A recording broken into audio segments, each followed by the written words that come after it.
Oke, kita sudah kehadiran Pak Mas Ruhan ya. Tadi ada Pak Sofwan, sekarang ada Pak Mas Ruhan. Nah, Pak Mas Ruhan ini dari Komisi A ya Pak ya? Komisi A DPRD Provinsi Jawa Tengah ya. Nah, kita masih membahas tema yang sama gitu ya. Pak Mas Ruhan, tadi sudah disampaikan banyak hal oleh Pak Sofwan terkait dengan semangat bangsa Indonesia seperti apa, apalagi ini kemarin tanggal 20 Mei 2023 kita telah memperingati Hari Kebangkitan Nasional ya. Ini merupakan momentum kita semua untuk bangkit. Kemudian apalagi nih Pak Mas Ruhan yang harus dilakukan oleh masyarakat Indonesia? Semangat apa yang harus dimiliki dan juga khususnya para pemuda? Iya, bangsa kita itu kan bangsa yang heroik ya, karena muncul atau bangkit melakukan perlawanan penjajah selama 300 tahun lebih. Artinya apa? Bahwa nenek moyang kita itu adalah seorang atau tipe patriot, tipe pahlawan, karena ingin memerdekakan negaranya dari penjajah asing selama 300 tahun. Kemudian terjadilah kemerdekaan itu, kemudian kebangkitan nasional dan seterusnya. Artinya apa? Kita ini adalah para pewaris, para pejuang, para patriot. Nah ini kadang kita lupa ya. Dikira nenek moyang kita itu hanya sekedar seorang nelayan ya, yang mencari ikan, seorang petani yang menanam padi, seorang buruh yang bekerja di perkebunan dan sebagainya. Tapi kita lupa bahwa itu tadi, kita itu darah kita, gen kita ya, itu adalah gen dari para patriot, dari para pahlawan, dari para pejuang. Nah, karena kita itu ada kesenjangan sejarah ya, sehingga banyak anak-anak kita ya, atau yang sekarang disebut milenial misalnya, itu tidak tahu persis sejarah perjuangan para founding fathers kita atau para nenek moyang kita. Nah, inilah salah satu kekhilafan kita. Kenapa sampai anak-anak muda itu tidak mengerti tentang siapa nenek moyangnya itu? Karena itu maka saya merekomendasikan lewat radio Kota Santri ini, coba digelurakan lagi apa mental patriotik ya, mental juara kepada anak didik kita, misalnya lewat apa materi atau mata pelajaran di sekolah-sekolah. Jadi sejarah itu sesuatu yang hidup, bukan mati.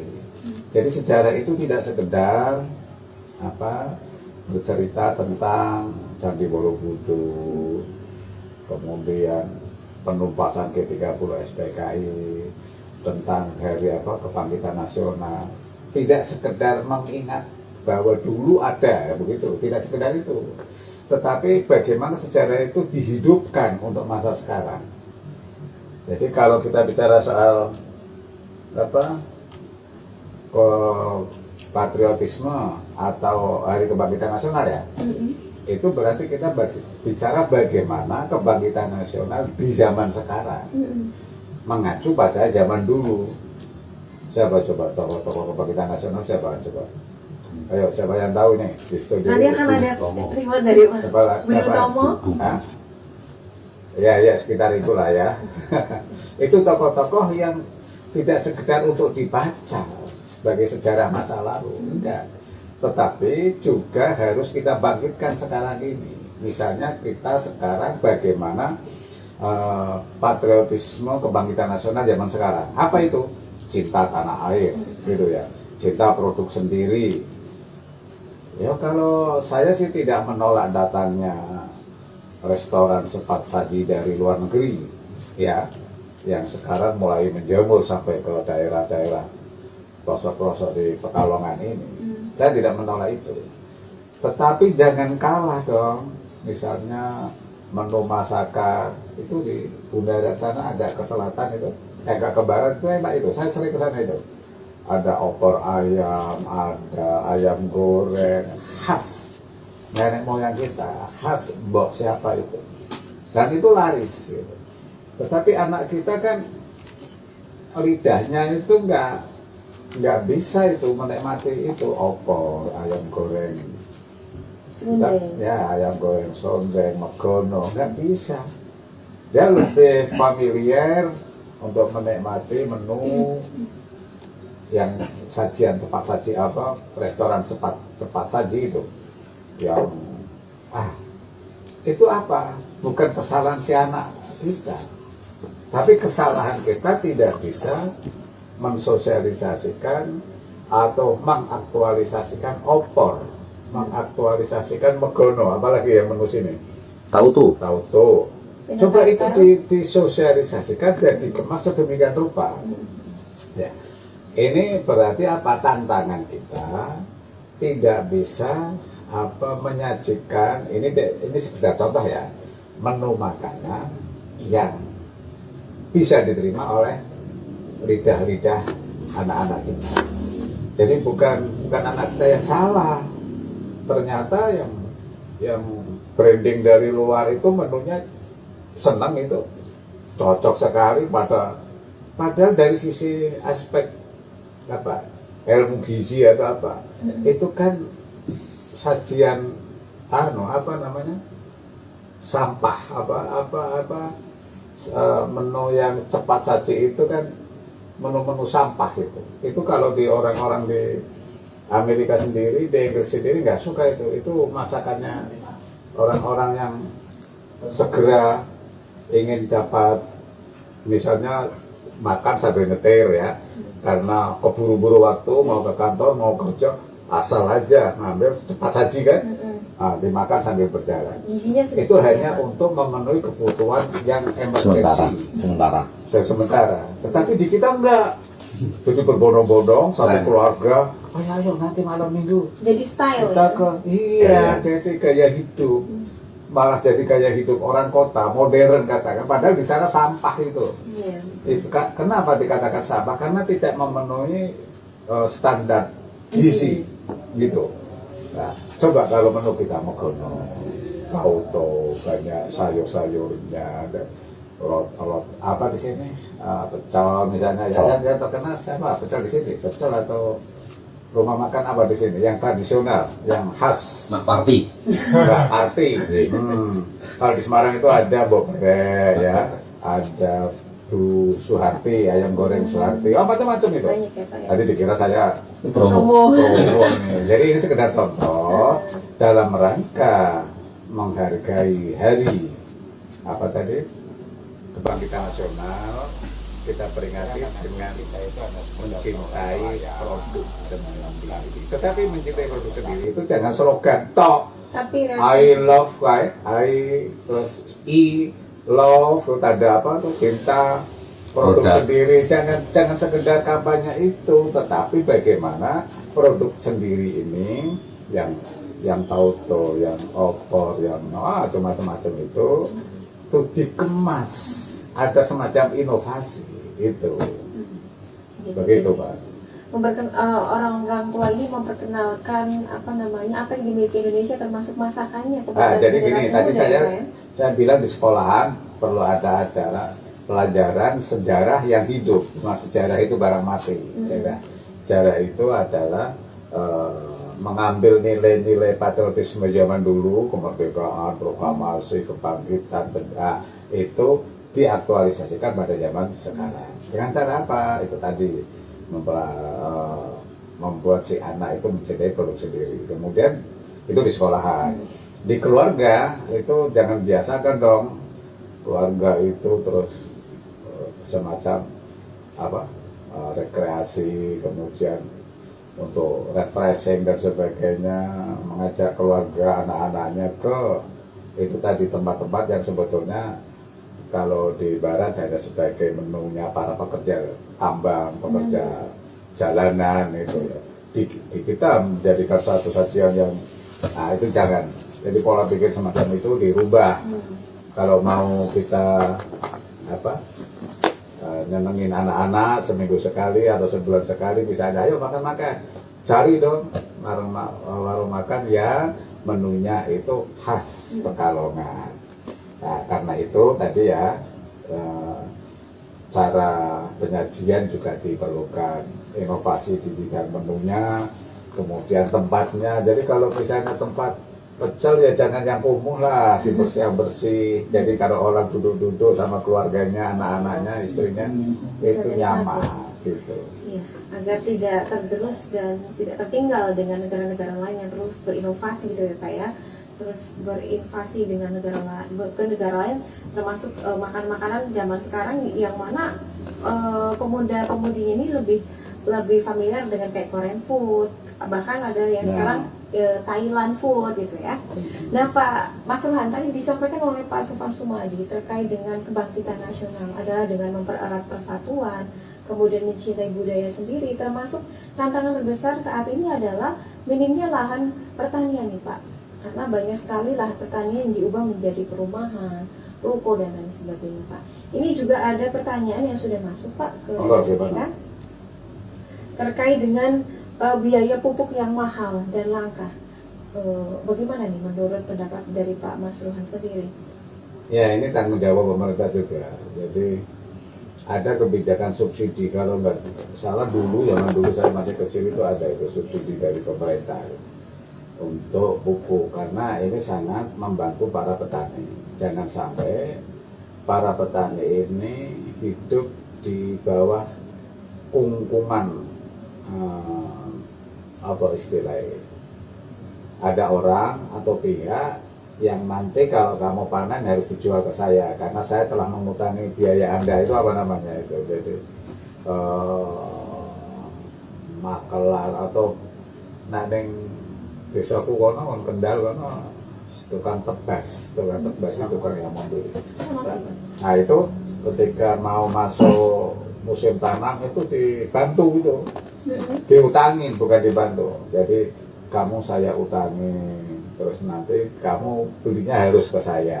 Itu sangat merugikan pihak petani. Jualnya mungkin ya? Ya, menjualnya itu harus saya tadi. Tinggal motong aja. Nah, dulu saya telah meragati kamu habis sekian. Ini padi kamu saya beli, terus tinggal dipotong. Nah itu petani rugi sekali karena petani tidak bisa bebas menawarkan barangnya ke pihak lain. Kan mestinya kalau dia petani mau menjual itu kan kepada pihak yang harganya paling tinggi, ya kan?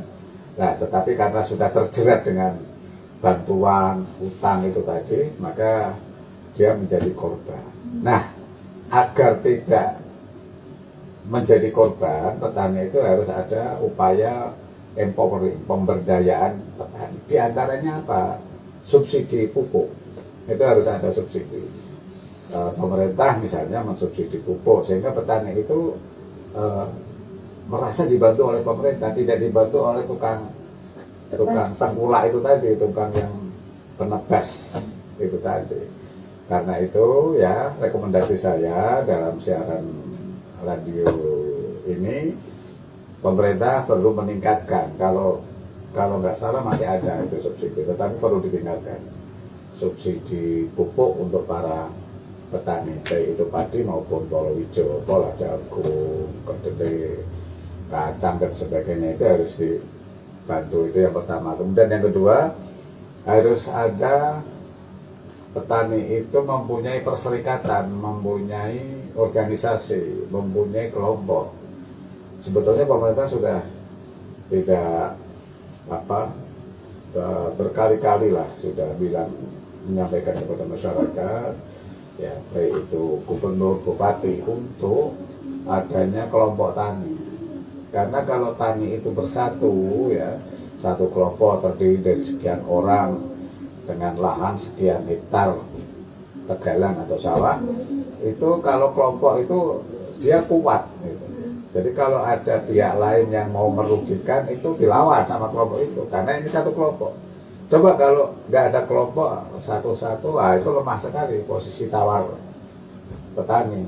Ya, Tapi kalau di kelompok ada kelompok tani itu coba dibentuk itu diupayakan dan pemerintah memfasilitasi munculnya kelompok-kelompok tani itu, sehingga dengan adanya kelompok tani itu dia bisa punya satu kekuatan itu bisa untuk apa, misalnya mengajukan ke pemerintah perlu ada subsidi, mengajukan ke pemerintah perlu ada penyuluhan misalnya, karena petani itu kan pada umumnya sampai saat ini hidupnya, ilmunya itu turun-temurun dari bapaknya dari bapaknya lagi dan seterusnya.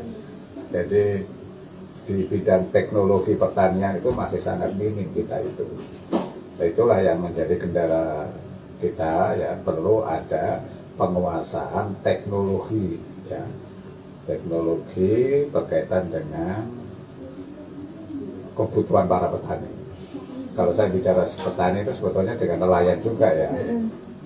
Kalau di sini nelayan kan daerah sana, Wirodeso sana ya, Belah Utara sana. Tapi itu juga perlu kita bina itu. Jadi pemberdayaan petani dan nelayan biasanya satu konsep itu. Begitu. Oke, nah mungkin ini masukan dari. Kalau masih ada lagi teruskan aja. Iya Pak.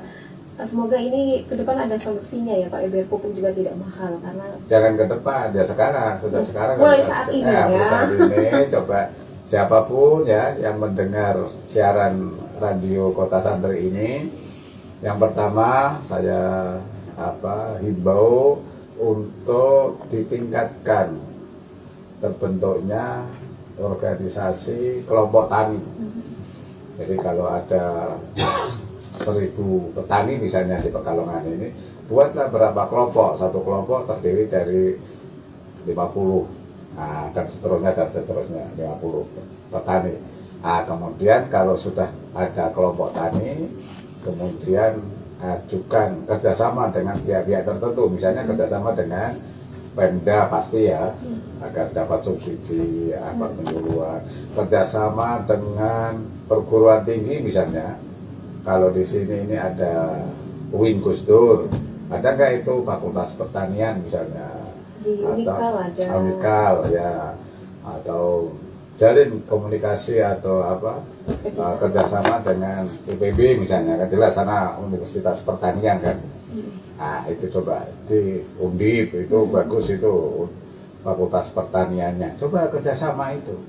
Jadi kerjasama itu tidak sekedar tidak hanya untuk mendapatkan bantuan dana, tidak sekedar itu penting ya, tetapi juga tidak kalah penting misalnya bantuan penyuluhan teknologi dan sebagainya itu tadi. Iya, apalagi ilmu sangat bermanfaat sekali ya. Nah ini pertanyaan berikutnya Pak, kalau ini terkait dengan permodalan nih Pak, bagaimana masyarakat bisa bangkit Pak kalau modal aja susah? Iya, itu tadi yang saya sebutkan, memang petani itu hidupnya menunggu takdir aja. Jadi kan tadi saya katakan ya, kalau musim panen di mana lahan pertanian tidak bisa dilakukan, dikerjakan dan sebagainya, nanti petani jadi nganggur. Kalau nganggur berarti dia utang. Kalau ada barang-barang di rumah dimasukkan gaji, dijual dan sebagainya, itu kasihan sekali. Kemudian nanti kalau masanya pas panen itu untuk nyaur utang saja, berarti untuk kehidupan berikutnya sudah nggak ada utang lagi. Jadi itulah keadaan petani kita. Karena itu maka perlu dipikirkan tadi yang saya sarankan, kalau ada kelompok tani itu nanti mengajukan misalnya pinjaman resmi ke pemerintah atau bank-bank pemerintah yang resmi, jangan ke bank tongol detail itu ya, itu jangan, itu nanti kayak rentenir itu terjerat sekali itu, kasihan itu. Nah itu nanti kalau ada organisasinya, kalau ada kelompok taninya, usaha untuk mendapatkan bantuan modal itu ada solusinya, ada cara. Tapi kalau sendiri-sendiri ya nggak bisa, dia mau mengajukan ke bank itu sertifikat sawahnya sudah masuk hutan, sudah macam-macam berat. Tapi kalau ada kelompok tani itu mencari modal permodalan, untuk biaya penggarapan, ada jalan keluarnya gitu. Oke, berarti harus membentuk sebuah kelompok ya. Ya. Nah, pertanyaan berikutnya nih Pak, terkait dengan lowongan pekerjaan yang sedikit dan usianya sekarang dibatasi. Gimana nih Pak menurut Pak Masruhan? Ini maksudnya lowongan pekerjaan ke PNS atau apa? Bukan, lowongan pekerjaan di bidang swasta. Ya kalau begini, misalnya satu perusahaan, dia butuh tenaga kerja baru, pegawai baru, karyawan baru, itu pasti dia pilih yang fisiknya masih kuat, mentalnya kuat, ya. Artinya untuk bekerja tenaganya itu masih kuat. Karena itu maka umur menjadi faktor juga. Kita nggak bisa menyalahkan. Masa kalau mau kerja di pabrik garmen ya, ada seorang emak-emak atau ibu-ibu yang usianya sudah 50 tahun kan ya, tiap-tiap perusahaan juga mikir dong. Kasihan juga ya? Ya, di samping itu nggak manusiawi. Jadi yang namanya batas usia itu jelas itu kebijakan dari pihak perusahaan yang kita tidak bisa menyalahkan. Tetapi yang terpenting di sini adalah begini, kita harus merubah pola pikir atau pandangan hidup. Lulus sekolah itu jangan orientasinya untuk melamar pekerjaan. Itu artinya menjadi buruh. Kalau di kantor itu keren disebut sebagai karyawan, staf, PNS gitu kan. Padahal itu buruh itu. Apa sih bedanya kerja di kantor di kabupaten ini sebelah itu misalnya dengan kerja di sawah punya orang lain atau kerja di pabrik? Sama. Dia tidak bekerja untuk atau asetnya sendiri, tidak. Karena itu maka saya teringat dengan Bung Karno dulu yang sangat respect sama seorang petani di daerah Bogor kalau nggak salah ya, yang namanya Marhen.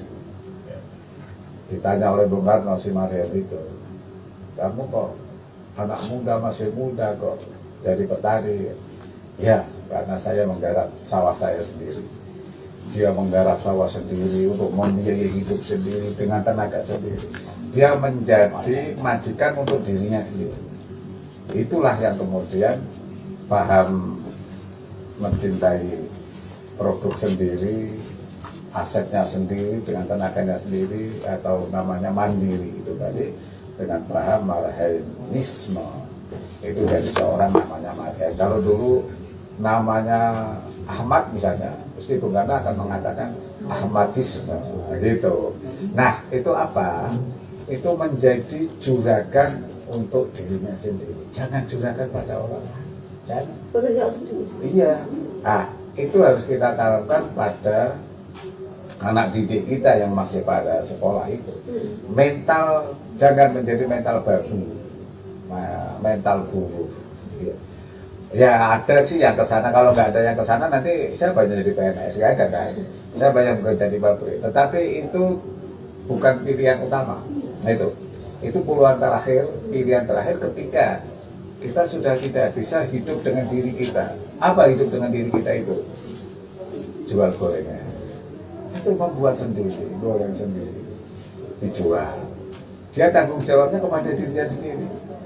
Atau bertanggung jawab pada keluarga, menjual gorengan yang membuat keluarga misalnya. Nah kita yang jualan yang masih muda-muda ini, yang usianya masih 20, 19 tahun, nah itu jual gorengan di pinggir alun-alun ini, di sekitar jalan ini dan sebagainya. Buka warung, lebih keren lagi anak-anak muda buka kafe misalnya begitu. Bareng-bareng Pak Tuman sama beberapa teman, 2-3 orang, yuk buka kafe yuk. Nah, sajiannya itu kan dia bekerja untuk dirinya sendiri, bertanggung jawab kepada dirinya sendiri. Jadi mental